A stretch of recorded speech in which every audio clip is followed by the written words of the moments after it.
Let's get this party started. Coverage tight, spotlight on tomorrow. Who you with? Trust, you'll be delighted that you followed. At Phirst Contention, the invention. We debate sports, of course we should mention. What's that? We cover games, we don't play suspensions. We 100, so if your star's missing, we let you know your squad surely gone fishing. We never fish though, no, not our motto. We sport on deals, on court, on fields. The victors, the vengeance, the legends, latest invention.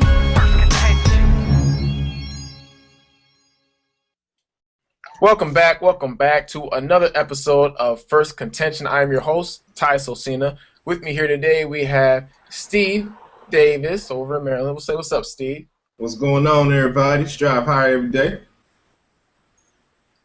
Then we got Marvin Banks in St. Paul, Minnesota. What's up, Marv? Hola, senors and senoritas.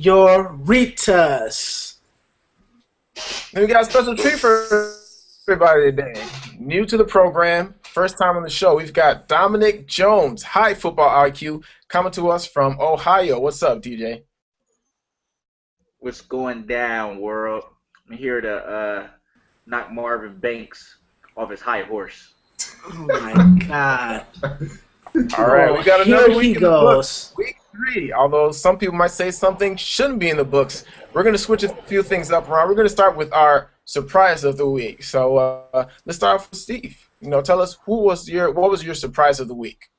Okay, so the thing that surprised me the most so far is that the Saints are 0-3. And I never knew how much Peyton was that great of a coach, but you're starting to realize that these guys can't even get anything done.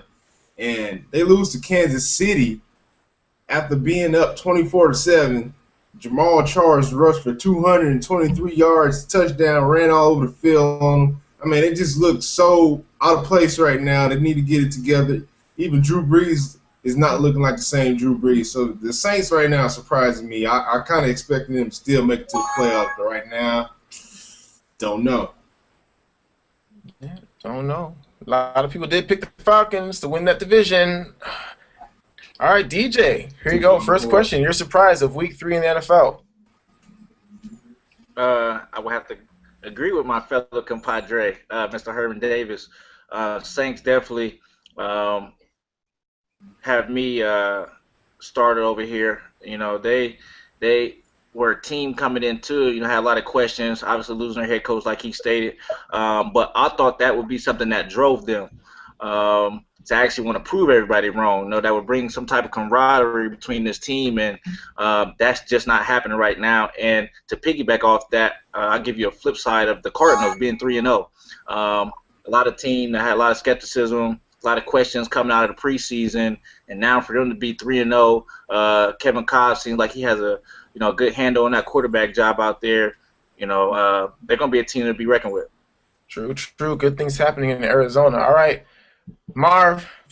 I know Monday was a little rough for you. Let's hear your surprise of the week. I think might know where you're going with this one. My surprise of the week is Roger Goodell. And the reason I say Roger Goodell, it is his fault why the game is being tarnished and why the game is going downhill as we speak.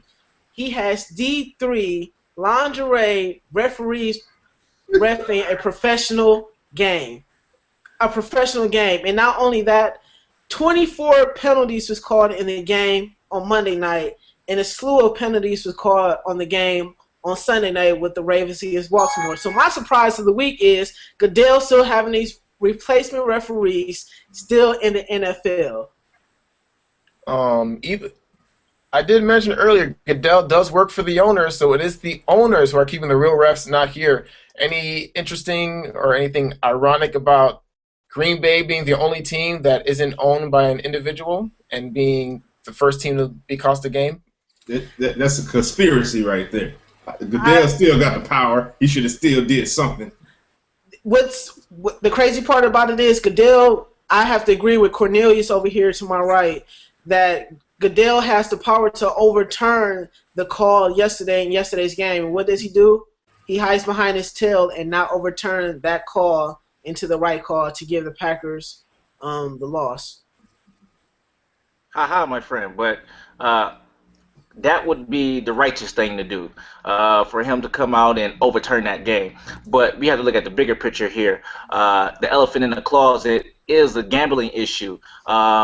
According to the reports of being 150 to 250 million dollars, and reportedly earlier today, possibly $1 billion in money has been transferred over, has exchanged hands at some point in time or another over this game.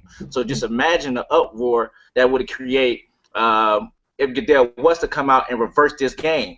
How would all those people get that money back? Where would it go? How would the bookie go? It would just create a mess that I think Roger Goodell doesn't want on his hands as well. Good points. DJ brings up good points. But let's move on to our next topic. We talk about our surprises. Now, this might be a little better. Let's talk about our players of the week. Who from week 3 in the NFL stood out to you the most? DJ, let's start with you this time.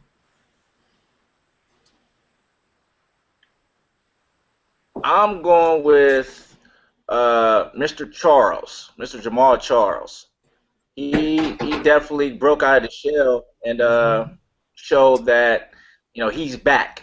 He's back. I think he's back, even though that's a beat up Saints defense. You can say what you want, but he definitely showed that the injury is behind him now. I think going forward, the Chiefs have a nice formula to lean on. I'd have to agree. It's good to see Jamal Charles back in the field. Has not been on the field since week 2 of last season. Steve, your player of the week. Yeah, my player of the week is going to have to go to my man out here in Baltimore, Torrey Smith.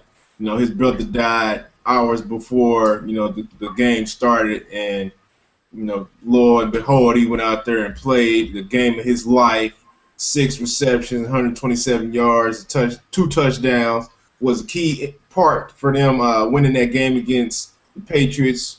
And a very emotional team as they already are. It kind of added a little boost to them. Helped me out in my fantasy league basically because I put him in there and he blowed it up for me. So I had to get him player of the week. All right, Mr. Banks, your turn. Your player of the week. See, what I was going to do is I was going to say my player of the week was the referees for the Seattle Packers game. But I'm going to hold off on that, and I'm going to change course, and I'm going to have to go with my man A.J. Green this past week that put up big numbers also in fantasy as well. A.J. Green with over 180 yards receiving and a touchdown for the Bengals, who barely survived to beat over the Redskins this past weekend. They need all those yards to beat them. Put up big fantasy points. Pro Bowl, big-time, #1 receiver in his second year coming to his own. I have to go with A.J. Green. Salute to you, my dear sir. Indeed. Let's not forget about Andre Brown as well. Oh, indeed. Andre Brown. Shout out to everyone who picked him up in fantasy leagues. Andre Brown has been amazing in these last 2 weeks. All right. Disappointment time. We know what the trend is when it comes to NFL. A replacement ref. So it's pretty safe to say that our disappointment has been the refs. Anything else you guys want to get your chest as it comes to the replacement refs and how much of a disappointment and what it is to the brand of the NFL? Go ahead, Steve. All right, first of all, we are all mad at the product of what we're seeing in the NFL from these refs. But at the same time, like what a lot of people are saying, it's not all their fault. I mean, yeah, they're incompetent to begin with to kind of come in and try to show these guys they know how to officiate a game, and it's not easy. But at the same time, they're getting intimidated, and it's just horrible calls. It's slowing down the game. It's making it unwatchable. And the owners and Roger Goodell are sitting back and watching this, and I still cannot understand for the life of me why would you sit there and just let this happen. I mean, this is something that owners, if you have something that you cherish and that you want everybody to love, you will make sure that you protect that shield, like Steve Young said. You'll protect that shield to make sure everything is in order, everything is going first class, and is running well. Everybody's happy, and that's not happening right now, and something really needs to change. I guess I will go next and say that Matter of fact, no, I want to defer. Go ahead, DJ. I'm gonna defer to you. Thank you, my friend. Obviously, this is beginning to be very concerning to me on multiple levels. Steve, to address your question or your concerns, I got here the owners in NFL, they won't budge. Why won't they budge until their sponsorship, their national and their corporate sponsorships start to complain, and until the ratings drop on television, until the ticket sales decrease or drop off, they really won't care too much. And that's just my humble opinion. They really won't care too much. And it's sad to say, because the players are the ones who suffer. Obviously, the fans who are watching are suffering, but it's not affecting anyone's pockets who are in control at the end of the day. And so hopefully this Monday night game will have a big enough impact to really change and open up the eyes of the owners so they can get this deal done. But I think it's going down probably in history as one of the most crazy and bizarre times in the NFL right now. I'm not really sure where this is heading to, but Roger Goodell better get a grip hold on everything right now. He flirting with some lines right now that he don't want to cross. Right. And I guess just to my fault, Ty. I guess just to piggyback off what you guys said, everyone knows that. As I talked to two former D1 athletes, everyone knows that you don't leave the game in the hands of the refs. So I agree that the Packers have a part to play in them losing. But at the same time, the referees play such a big part in that game to where it was just so obvious. The pass interference, the mystery roughing the passer call, the other pass interference in the end zone, the interception catch.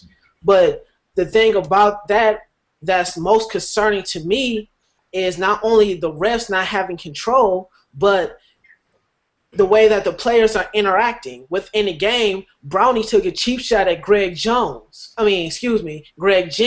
in that game. Now, as I talk to former D1 athletes, if someone was going to take a cheap shot at you, speaking of DJ, former receiver, what would you do? I would tell the offensive lineman, hey, look, Brownie took a cheap shot at me. Take him out. Next time he comes across that middle on our run play, get him on the ground. He tried to take a cheap shot at me. And the referees are not controlling this, and now the players are in their own hands where they're going to have to police this themselves.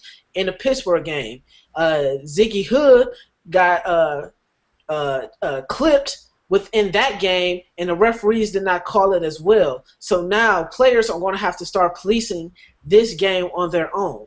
Now this is going to cross so many other different lines where now players are going to have to ask, hey, this player wants to take a cheap shot at me. I might want to end his career.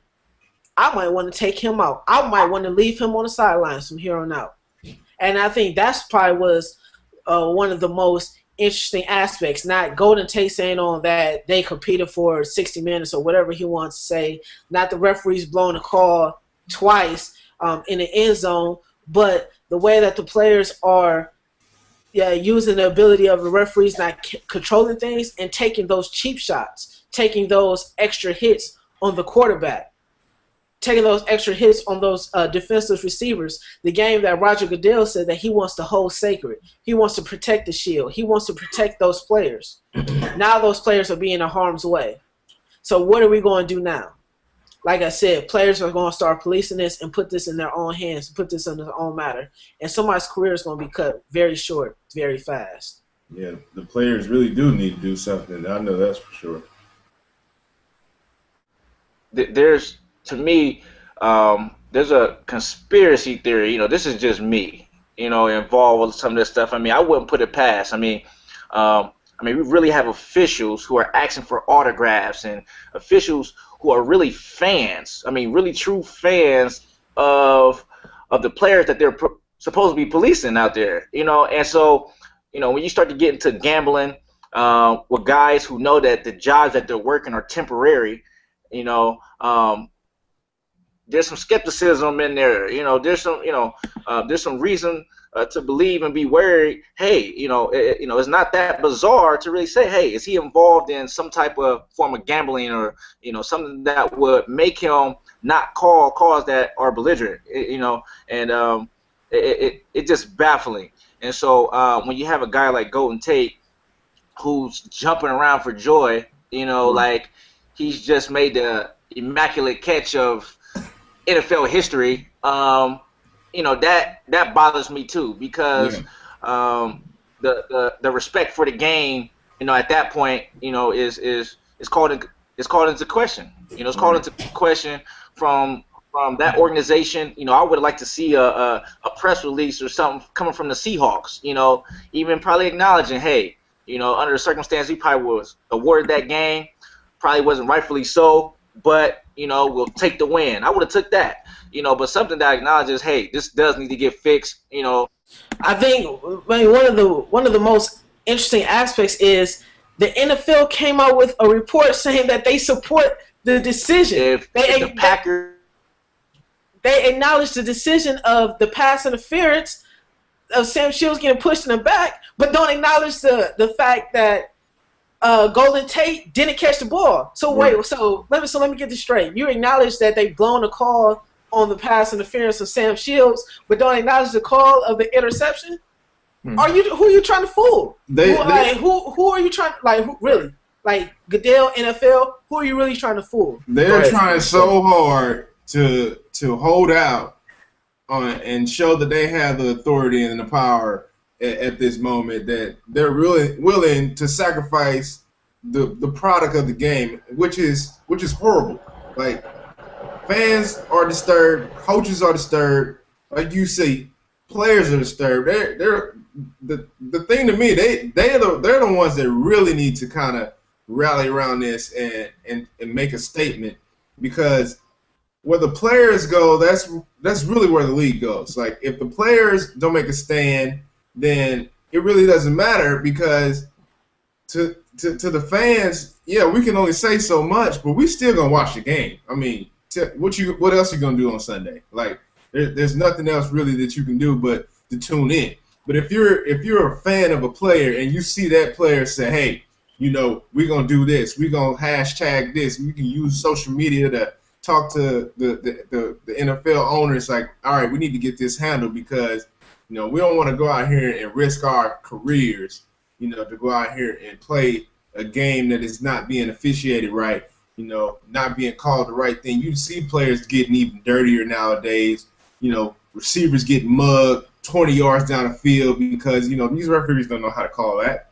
You can get away with these little, subtle things, but at the same time, yeah, you can get injuries. If you looked at that Pittsburgh game, the way Ziggy Hood got upended, I mean, that's the type of stuff that's going on now. They're trying to, figure out ways to get around the referees, and players going to get hurt. So if this is your livelihood, this is what you make your money on, you need to make a stand. And that's what I got to say to the players.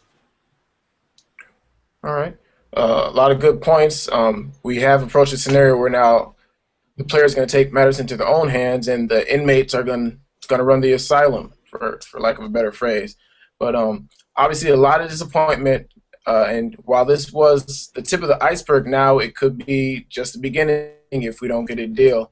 A few years down the line, we might have a movie made about the scenario in the NFL right now, but who knows? That's in the future. Again, this has been our Week 3 reflections on NFL. DJ, Marv, and Steve, I'm Ty Solcina. Sign off. Thanks for watching. Ride with Phirst Contention, that's full throttle in. We sport on deals, on court, on fields. The victors, the vengeance, the legends, latest invention. Phirst Contention. We sport on deals, on court, on fields. The victors, the vengeance, the legends, latest invention. Game face grit, like born for playoffs. Say it all in small time like payoffs.